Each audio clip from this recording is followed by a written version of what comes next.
প্ৰথমত আমাৰ মুখ্যমন্ত্ৰীয়ে এটা জাতি বিশেষক যেটো আক্ৰমণৰ লক্ষ্য কৰি লৈছে, যি ধৰণে কথা কৈছে, এই কথাবিলাক অসাংবিধানিক।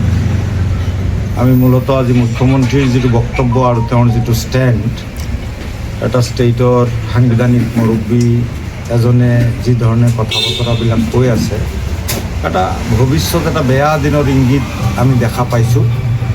আমি মূলতঃ মুখ্যমন্ত্ৰীৰ বক্তব্যৰ বিৰুদ্ধে আজি এই প্ৰতিবাদ সাব্যস্ত কৰিছোঁ। লগতে এছআৰৰ ইছ্যুটো আছে। এছআইআৰটো এছআৰ কিয় হ'ল আপুনি মোক সুধিছিলে। আচলতে অসমৰ ক্ষেত্ৰত এছআৰটো হোৱাৰ এটা বিশেষ কাৰণ আছে। অল ইণ্ডিয়া লেভেলত যিবিলাক আপোনাৰ এছআইআৰ হৈছে, স্পেচিয়েল ইণ্টেনচিভ ৰিভিজন, তাত এটা ভেলিড ডকুমেণ্ট হিচাপে NRCৰ কথা লিখা আছিল। আমি বিহাৰৰ ক্ষেত্ৰতো দেখিছোঁ। কিন্তু গোটেই ভাৰতবৰ্ষত অসমৰ বাহিৰে আৰু ক'তো NRC নাই, ক'তো NRC নাই। NRC 1951ত হৈছিল, অসমতে হৈছিল, আৰু এইবাৰ যিটো আপডেশ্যন হৈছে এইটো অসমতে হৈছে। ভাৰতবৰ্ষৰ কোনো ষ্টেটত আজিলৈকে NRC হোৱা নাই। আৰু যোৱাটো NRC আমাৰ এৰাউণ্ড 95% মানুহ পাছ কৰিছে। NRCৰ যোগে তেওঁলোকে NRCত অন্তৰ্ভুক্ত হৈছে। আজিৰ দিনত এছআৰৰ বিৰুদ্ধে কিয় প্ৰতিবাদ কৰিবলগীয়া হ'ল? গতিকে এছআইআৰ কৰিলে এছআইআৰৰ নিয়ম মতে কৰিব লাগিব। আৰু বিয়ণ্ড ডাউট 95% মানুহৰ নাম NRC ডকুমেণ্টতে তেওঁলোক ফাইনেলাইজ হৈ যাব। যাৰ কাৰণে এছআৰ কৰিছে, ইয়াত NRCৰ কথা নাই। ইয়াতে নতুন নতুন কিছু কৌশল ৰচনা কৰি আজিৰ দিনত মানুহক কেনেকৈ ভোটাৰ লিষ্টৰ পৰা নাম কৰ্তন কৰিব পাৰি, এই ষড়যন্ত্ৰটো চলিছে। এছআৰ কৰিছে মুছলিম মানুহে, প্ৰতিবাদ কৰিছোঁ আমি অসমত। আমি ইয়াত আমাৰ গাত খালি লেবেল লগাব বিচাৰে যে আপোনালোকে খালি মুছলমানৰ কথা কয়, নহয়। আমি মুছলমানৰ কথা অলপ বেছিকৈ কওঁ, এইকাৰণে যে মুছলমান মানুহ বেছিকৈ অত্যাচাৰিত হয়। কালি মুছলমান মানুহ বঞ্চিত নহওক, নিৰ্যাতিত নহওক, মুছলমানৰ পক্ষত কথা কোৱাৰ দৰকাৰ নাই। আমি যিখিনি ট্ৰাইবছ আছে, জনজাতীয় মানুহ আছে, আজি ট্ৰাইবছৰ মানুহ আছে, সেইখিনি মানুহৰ পক্ষতো আমি বহুতবাৰ অৱস্থান লৈছোঁ। আমাৰ নেতা হজৰত মৌলানা বদৰুদ্দিন আজমল চাহাবে জাতি ধৰ্ম বৰ্ণ নিৰ্বিশেষে এটা মানৱীয় দৃষ্টিভংগীৰে গোটেইখিনি মানুহক সহায় কৰি আহিছে, আৰু নিৰ্যাতিত জাতি ধৰ্ম বৰ্ণ নিৰ্বিশেষে গোটেইখিনি মানুহৰ পক্ষত অৱস্থান কৰিছে। আমাৰ বেছি মানুহ ষ্টেটলেছ কৰাৰ যিটো পৰিকল্পনা, এইটো কংগ্ৰেছেও কৰিছে, বিজেপিয়ে সেইটো কণ্টিনিউ কৰিছে। এতিয়া এছআৰৰ মাধ্যমত আমি দেখা পাইছোঁ যে বহুত ভুৱা আপত্তিকাৰীয়ে আপত্তি দৰ্শাইছে।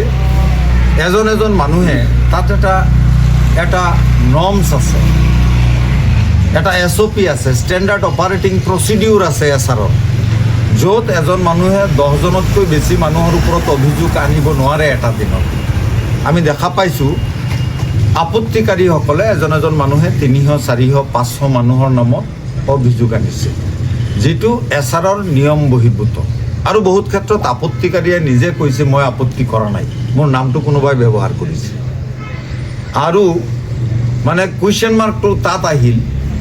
আমি আজি এছআৰৰ লগত জড়িত চিফ ইলেকশ্যন কমিশ্যনৰ পৰা আৰম্ভ কৰি ইলেকশ্যন কমিশ্যনৰ যিবিলাক বিষয়ববী আছে, গ্ৰাছৰুট লেভেলত যিসকলে কাম কৰি আছে ফিল্ডত, তেওঁলোকে আপত্তিকাৰীৰ খবৰ নলৈ সেই আপত্তিটো এণ্টাৰটেইন কৰিছে আৰু নাগৰিকবিলাকৰ নামত ন'টিছ কৰিছে। তেওঁলোকে ৰাতিপুৱাৰ পৰা সন্ধিয়া ৰাতি 12টালৈকে তেওঁলোকে আপোনাৰ লাইনত খাৰা হ'ব লগা হৈছে, হিয়াৰিং দি আছে।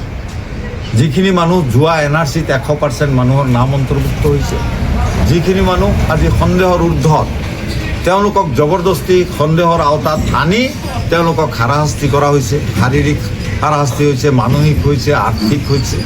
আৰু তাৰ পিছতো কিবা কাৰণবশতঃ কোনো মানুহ অনুপস্থিত থাকিলে তেওঁলোকক দি পেলাই আকৌ ডি ভোটাৰৰ নিচিনা এটা ডিচিটিজেন লিষ্ট তেওঁলোকে তৈয়াৰ কৰিব। to disqualify the more and more the minority Muslims of the state, এছআৰৰ এইটো এটা পলিচি। আৰু এই পলিচিত বৰ নেকেডলি আমাৰ অসমৰ মাননীয় মুখ্যমন্ত্ৰী তেওঁ কৈছে যে মই কৈ দিছোঁ বেছি মানুহৰ ওপৰত আপত্তি কৰাৰ কাৰণে। তাৰ কথা মানে কি, the history of Assam is the history of migration. Nobody here is the children of the child. ইয়াত মাটি ফুটি কোনো মানুহেই জন্ম হোৱা নাই।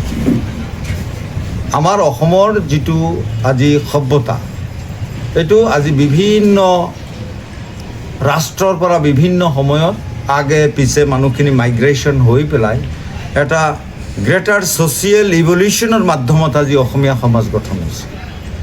ইয়াত কোনোবা জাতিবিশেষৰ বিৰুদ্ধে তেওঁলোকক ছেকেণ্ড ক্লাছ চিটিজেন কৰিবৰ কাৰণে তুচ্ছ তাচ্ছিল্য কৰাৰ অধিকাৰ ইয়াত নাই। এইটো ইউৰোপিয়ান আজি যেতিয়া ইণ্টাৰিম গভৰ্ণমেণ্ট আছিল, ছাৰ ছাদুল্লাহ মিনিষ্ট্ৰীত এজন WH বেণ্টিক নামৰ এজন ইউৰোপিয়ান মেম্বাৰে তেওঁ কৈছিল যে এই মানুহখিনি সময়ে সময়ে কোনোবা নৰ্থৰ পৰা আহিছে, দ্য মংগোলিয়ানছ, চিলথিছ এণ্ড বেংগলিছ, মহমিল সিংগিয়াছ,